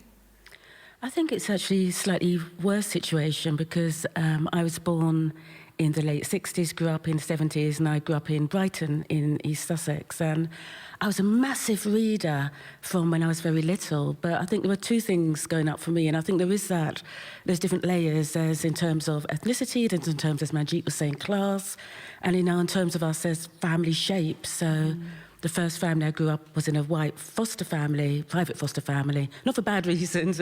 My mum was training to be a nurse, and she was an unmarried single mother, again, a stigma of that in the 70s. So I learned to read really, really young, and I loved reading, but the books that I read when I was very young were a lot of the books that were written in the sort of early 20th century. So one of the books I read, for instance, was the original Dr. Dolittles that Hugh Lofting wrote and illustrated in 1921. And I remember looking at these images, because Dr. Dolittle goes to Africa, and we obviously know that's not going to end well, is it? So I remember, but I have such a strong memory of looking at these illustrations of this fictional African king and queen that literally looked like orangutans. And I remember thinking, are they human? Are they supposed to be me? And then to add to that, they had a son, a prince who Hugh Lofting called Prince Bumpo. Nice one, Hugh. And Prince Bumpo's backstory is to get the princess, he has to bleach himself white. So I read that when I was 6, and along with obviously Enid Blyton's Golliwogs and all of that, and also the media as well in the 70s was very overtly racist. So all of it combined together not only told me that, didn't make me think I could be represented. It made me think I didn't deserve to be represented, that I was at the bottom of a hierarchy. So did these experiences then feed into your decision to become a writer? No, it didn't. I was a writer because that was how I made sense of my world that was in me. But the way it impacted on me is I didn't write characters of colour until I was in my 30s. So it was a real impact that I still absorbed this idea that black people were only in sort of social media and books if they were awful caricatures. So I only wrote white characters. I thought those were the only characters that deserved to be heroes, heroines, and be represented. Mm-hmm. Marjorie, I'm interested. Obviously, you were born in the States and moved to Iran as a baby, and eventually had to leave Iran with just one suitcase and very little notice. Did stories and books provide you with solace? Did that provide you comfort, particularly when you were, I guess, adapting to new environments? Yeah, I could never get my nose out of a book, you know, and I think in some ways that was really useful for my parents because they were obviously traumatized and trying to figure out how to start over again with nothing and re-qualify and all those things that migrants and refugees have to do. But I was thinking, you know, I couldn't get out of the Anne of Green Gables series, which I just read in a loop over and over and over again. But what that did for me, I think, was different in the sense that I didn't notice that I wasn't in it. I just wanted to be her. Mm-hmm. And so I kind of lived my life through her. So I think it probably sort of reinforced that idea that I could be as white passing as possible, and I just had to get along and be like everyone else. I could be feisty, which she is, you know, and I could be sassy, but I just needed to be like everyone else. And I distinctly remember desperately wanting to be called Cindy, which is not a very exciting name. But, you know, I felt that it was just a really bland fill-in, you know, no one would notice if I was called Cindy. Yes. So that was my memory of reading, was not necessarily not noticing that I wasn't in the books, but it just sort of reinforced that idea that I needed to be like everybody else. But yeah, I still never get my nose out of books. I mean, Anne of Green Gables is a fantastic book to lose yourself, and I can understand why lots of young women, particularly at that time, would have been lost in her as a character. Very vivacious, very, you know, sparky, and yeah, it was. I too was lost in that book when I was younger. Manji, your book, The Crossing, it deals with the very, very real tragedies of the refugee crisis. How crucial is it for you to, you know, provide young adults with books that do delve into these very difficult themes? It's kind of why I write, to be honest, and why I write YA, why I want to write anything, whether I'm writing a play or a screenplay or whatever. Yeah, I just sort of think, well, you know, books are how we learn about the world. Books are how we can travel the world. It's how we build empathy. It's how we can see ourselves or not see ourselves. And if we don't see ourselves, well, then we can see other. You know, we're building empathy that way and understanding. So yeah, in short, it's why people should read, and it's why I tell stories, and why I will always tell stories in as many different forms as I can.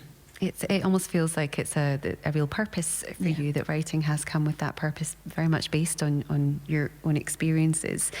How then, Patrice, can being exposed to different cultures, characters, whether that be, you know, real or fictional, how does that contribute to shaping a child's view of the world?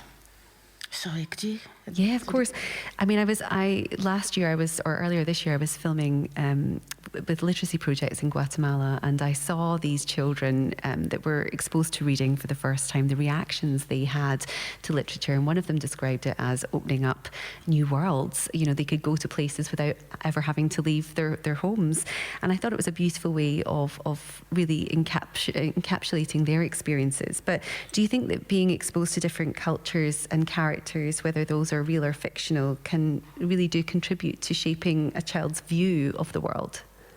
I think it's probably more complex now. I think the children and young people that I meet in schools are very global, quite often anyway, and I think, again, books are just part of our popular culture. So I think in the late 90s, sort of CBeebies came along, and my own child was sort of part of that. But looking at CBeebies, it was so diverse.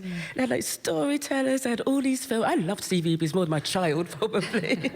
So, you know, children. And I was also lucky enough to be a lay on the editorial review board as a lay editor for the BBC's children's magazine. So I got to look at all the magazines. You know, and I think starting those early years, there actually is that move where children are just exposed to so many different types of being a child, and I think certainly in England that changes when they hit particularly secondary school where, I mean, I was pre-GCSEs, I was O-levels, where the curriculum is very, very much the same, but also now they do have social media. They talk to young people across the globe about manga or anime or K-pop.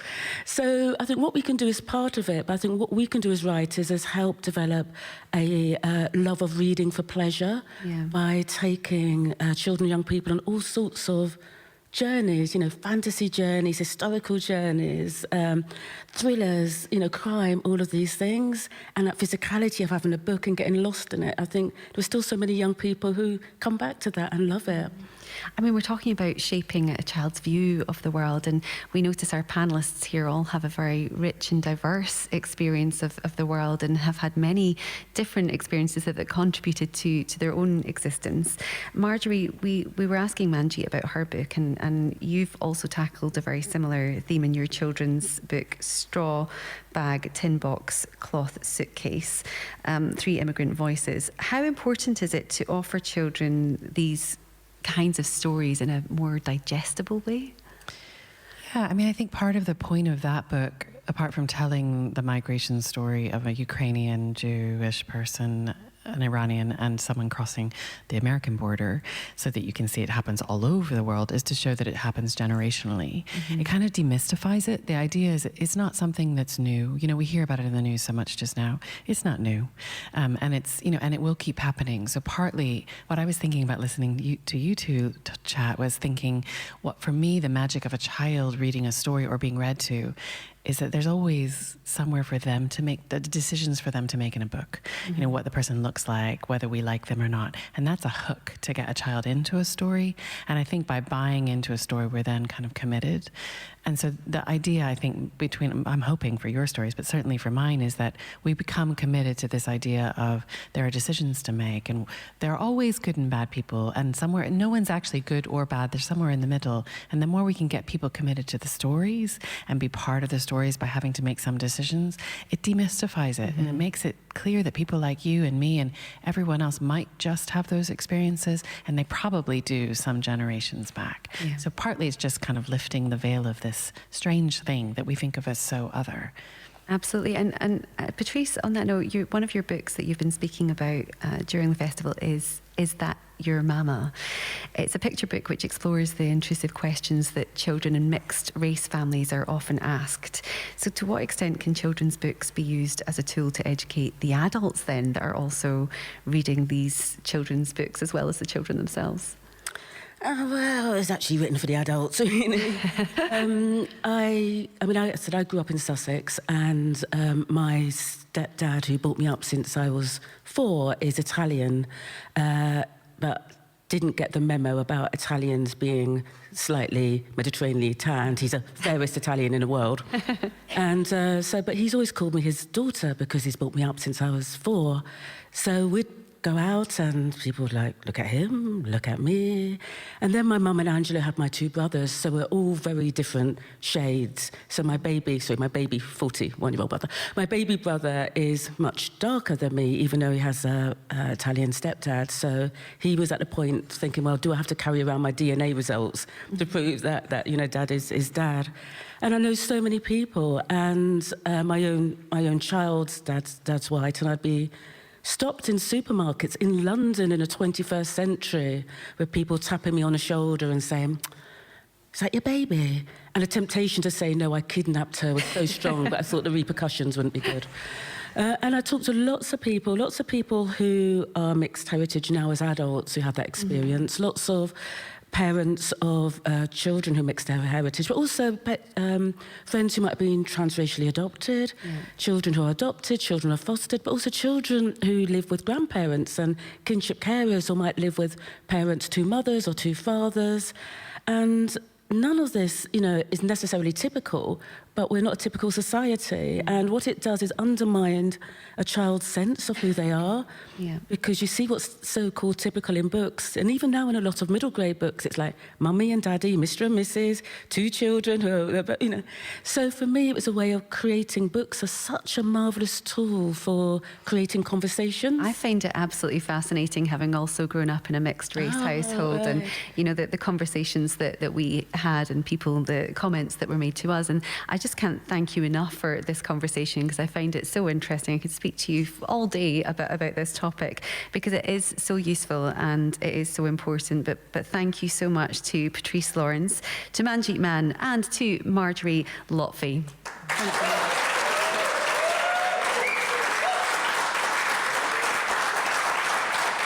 And of course, Marjorie is our house poet in this hour, so let's have another poem from you. And I feel that this follows on perfectly from our conversation. So just before you read it, can you give us a little bit of context? Yeah, so this poem I wrote, you would be surprised by it, I think, if you just came across it in the book, but I wrote it in a bit of a rage, which, if you know me, is really unlike me. But I came across a little game on the internet, and I think it's still there because my partner played it today, and it's called Syrian Journey, Choose Your Own Escape Route. And basically you log on and you choose your gender, and then you're given a pot of money, and you have to make decisions about how you're going to get across to Europe, whether you go by land or whether you go by plane, and how much you pay the smugglers. And all the way along, it's very well researched, based on real evidence of refugee and migrants. All the way along, you make decisions at the end of the game. I'm calling it a game, they don't call it a game. You find out if you live or die, or if your family lives or dies. And obviously, I don't think I need to explain why I find that difficult. But also, I particularly find it difficult that you might play it like my partner did this morning and then get on with your day. You know, the idea that we somehow understand and I think the tagline is understand the real choices migrants need to make, that we somehow can understand that from the comfort of our sitting room. So this is the poem that came out, which was in a child's voice, really, but about some of the difficult things we had to deal with as children, which I should say again are nowhere near as difficult as some of the things people are dealing with now. The game. There was the game of counting gunshots in a riot and buying cigarettes for our too blonde mother.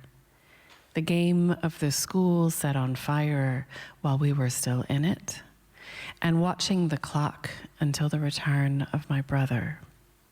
There was the game of one toy for the journey, of taking my lunchbox and filling it instead. The game of hiding mother on the way to the airport, father at the barrier while we went ahead. There was the game of turning your ring inwards, then giving it to the man at the gate to let you pass. The game of finding your seat on the flight, eyeing those in the aisles who got on last. So powerful. Thank you so much, Marjorie. Thank you. We'll also be hearing from you again before 10 o'clock in a few minutes. I'll be speaking to Michael Morpurgo, but first another literature-themed piece of music from us. It's 10,000 Maniacs and Hey Jack Kerouac.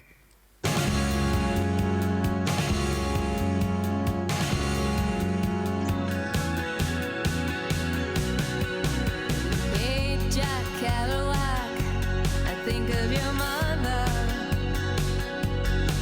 and the tears she cried, they were cried for none other. Then a little boy lost in a little world it hated, and the day to drag him down, a little boy courageous, who chose his words from Mozart. Babes got lost in the woods, him flask slinging that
That was 10,000 Maniacs and Hey Jack Kerouac.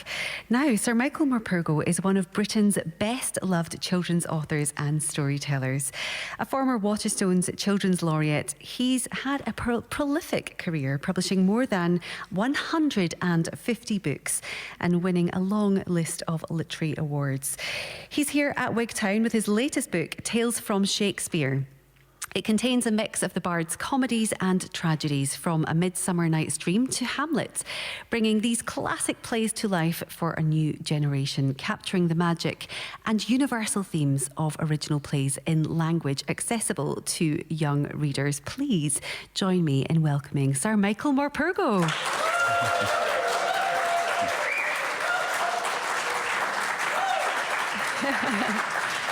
Now, wonderful to have you with us. Oh, it's good to be here. Thank you for coming to speak to us today. Can you tell us a little bit about what we can expect from this book and how you approach the subject of retelling Shakespeare's stories? I don't know what you're going to expect unless you're familiar with Charles and Mary Lamb's Tales of Shakespeare, which was written a long time ago. But that answer's quite sensible in a way, because that's how I first came across the name Shakespeare. Because my aunties and my mum and my dad, everyone, read Lamb's Tales of Shakespeare before I ever heard really a line of Shakespeare's original work. And I know why they did it. They wanted me to begin that pathway to enjoying Shakespeare. And why did they want that? Because everyone in my family was an actor. It's what I should have been. And I'm really cross I haven't been. I said last night I'd like to have been Benedict Cumberbatch. And oh, well, there's still time. I've failed in that regard, really. But anyway, I do like acting. With writing, I prefer performing and reading stories to writing the silly things. I really enjoy the performance of stories. So what happened was that my nice auntie Bess and Julie, who lived in Stratford, would invite me aged 6 and 7, me and my brother Peter. And my first introduction, as I say, was the stories. And then she would give us some money, just a little money, to go and queue up outside the Stratford Memorial Theatre for a Shakespeare play. And we loved doing it, and we loved getting the seats and paying for them ourselves and sitting up there high up. And then this magical thing happened in front of us, but it happened, and we had some sort of sense of the stories that were on the way, and so it was even more exciting, anticipating things. So that was my introduction to theatre. And then not long ago, during lockdown, I read Charles and Mary Lamb again, the original copy I'd been given when I was young. And I discovered that actually it's pretty unreadable for young people of today. It's difficult language. Actually, it's actually as difficult as Shakespeare, and not as beautiful, you know. And also, interestingly, when they wrote it for children in that society, in that world, and children are not like that anymore. No. And the language isn't like that anymore. So I thought, well, it must be interesting, write it again. And so I read all the plays, which was very good during lockdown because it meant I could forget the world outside, which we all wanted to do. And then I just set out telling it in my own voice and loved doing it. But, I mean, some people might think that Shakespeare's works are sacred. They're the classics. That's the trouble. That they shouldn't be tampered with. I mean, Shakespeare would be appalled at that. I mean, it's not Holy Writ, you know? This man was a Shakespeare, a playmaker. That's what he did it for. An actor himself, I'm sure he directed his own plays. He was practical about it, and he knew stagecraft. He wanted them performed, which is why it's so absurd that a lot of people are introduced to Shakespeare just at school, just to study and analyse, and not to experience, you know, the thing as Shakespeare would have wanted them to do. So Holy Writ is not what it is. It's and anyway, every generation has to adapt what's there. And I mean, we all know that with other great stories. You've got to adapt. You can't just leave it as it was. I've rewritten, for instance, Beowulf. Well, you try reading Beowulf to people. I mean, it's an exaggeration because it's a few more hundred years old, but it's the same principle. I think it's very true to say even adults would very much struggle with some of the language. It's not what we are used to. But thankfully, you have very, very kindly agreed to read to us the opening of one of those stories you've adapted. Yes. And because we're here in Scotland, it is only right, of course, that we should hear the opening of Shakespeare's very own Scottish play, which is, of course, Macbeth. So, Michael, the stage is yours. I like that. Yeah, I'll read you just the way I've introduced it, really. Macbeth. Duncan, King of Scotland, 1,000 or more years ago, was the gentlest of kings, an old man, much loved by his people, the grandfather of the nation.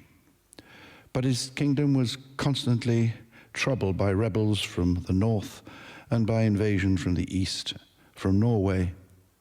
And when these two joined forces against him, he needed the best of generals and a strong army more than ever.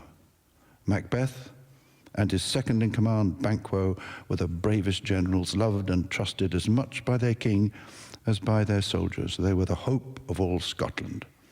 Macbeth, in particular, was the hero of the hour. He led from the front, fought like a lion in battle, and won a great victory, putting the rebels to flight and driving the Norwegians back into the sea. The battle had been hard fought and hard won, and these two great generals and best of friends were making their weary way back to Macbeth's home at the castle of Glamis over the windswept moor, longing only to be out of the cold and the rain, to feel the warmth of the fire, to eat a good supper, and to bask in the welcome they knew would be awaiting them after their famous victory. Well, we know what happens next.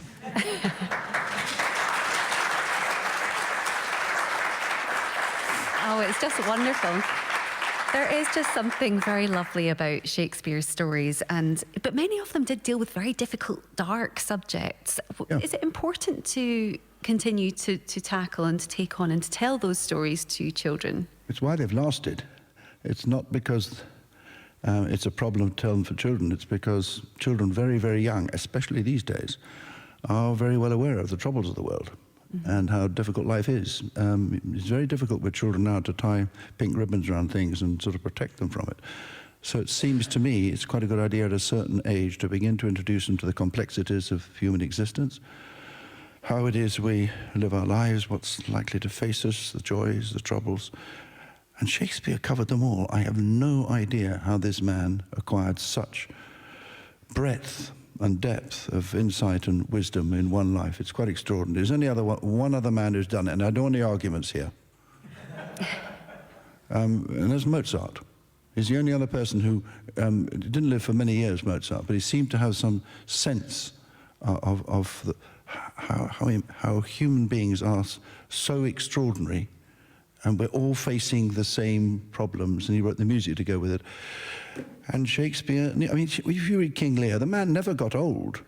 How did he know what it's like to be old? I could have told him a thing or two about being 80, but I couldn't have told it the way he tells it. That's what's wonderful about it.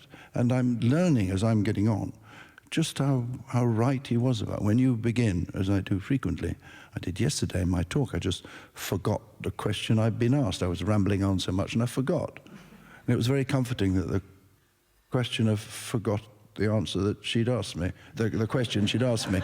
And we had to be reminded from the audience after a bit. In those circumstances, what I often do is I often ask my wife, she's here at the back now, and don't turn her look, she get cross. But when I do forget myself now in public, I forget names. Names are very difficult. But the interesting thing is he knew all this stuff. He sort of sensed how it was to be old. And the frailties that you've had all your life become more and more evident, not just to the rest of the world, but to you, you know? Fabulous and it isn't a joke. And he kind of understood that, the growing, and he understood what real love was and not what this awful, the two dreadful daughters who, you know, just did this awful business of saying exactly the right thing. And he was a vain old man, trying to be flattered, really. And he did exactly the wrong thing. And we do make poorer decisions as we get older. Well, the special old people don't do, but for some. Now, you mentioned Benedict Cumberbatch and how much you wish that you perhaps had a career just like his, but he actually wrote an introduction to the anthology. You know, he says there's always new things to discover about Shakespeare's plays. Was this the experience that you had when you were coming to these familiar tales again? Were you rediscovering and finding things new? Yes, completely. When I read the plays again, many of them I honestly had not read since what used to be called O-level. And I mean, I think Macbeth was probably one of them. I'd seen it on the stage, but I hadn't read it. And the good thing about reading, of course, is you do get, the text is right there and you have to take it in. It's not just a line on the stage that passes by. You have try and sort of get your head around it. So yes, there were new evidences all the time of why this man was so extraordinary. And what was interesting about Benedict Cumberbatch, he said exactly the same thing. He'd been brought up also on Charles and Mary Lamb's tales. Okay. And he'd also had, that's fascinating, he talked about 2 good teachers that he had at school and how important teachers are. Absolutely. And parents are in this business of passing on the best of literature. Once it becomes, and once Shakespeare becomes, this sort of thing you're tested on. And you have to compete in an examination to get this grade or that grade. That's what Shakespeare becomes. I actually think most of us were introduced to Shakespeare at school, and I think that's a beautiful... the book itself is just gorgeous. Lots of very beautiful illustrations. And I have to say, Michael Morpurgo, it's been just such a pleasure speaking to you today. Thank you so much for joining us. Michael Morpurgo. Pleasure.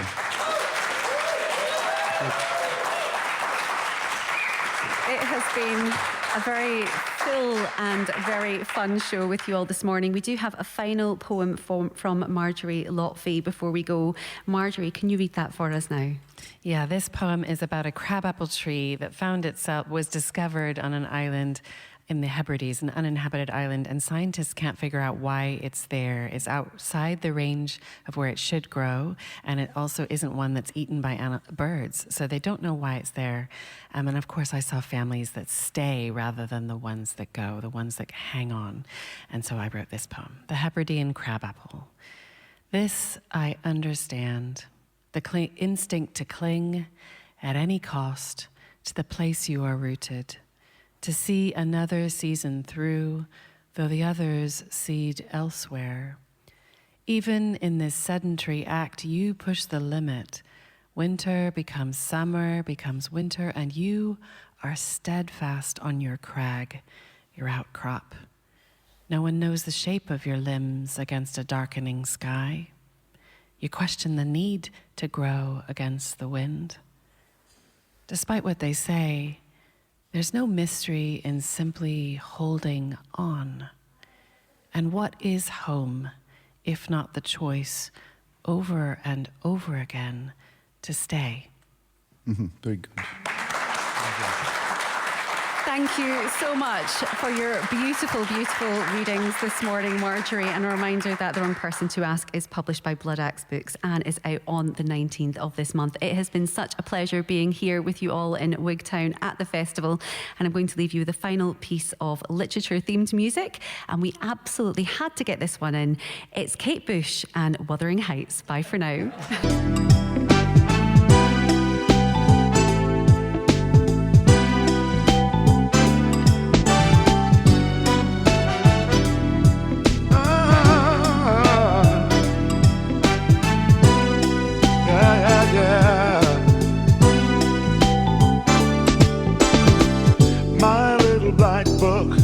My most prized possession, about real love and true confessions, numbers and names that I recall. I'm giving it up and having a ball. I'm throwing away my little black book. One look at you was all that it took. I'm throwing away my little black book. One night with you and I was hooked. This thing that I'm doing is of my own free will. I just told my love how I feel. I'm putting my cards out on the table. Show you I'm ready, willing and able. I'm throwing away my little black book. One look at you was all that it took. I'm throwing away my little black book. One night with you and I was hooked. Nothing in the world could change my mind.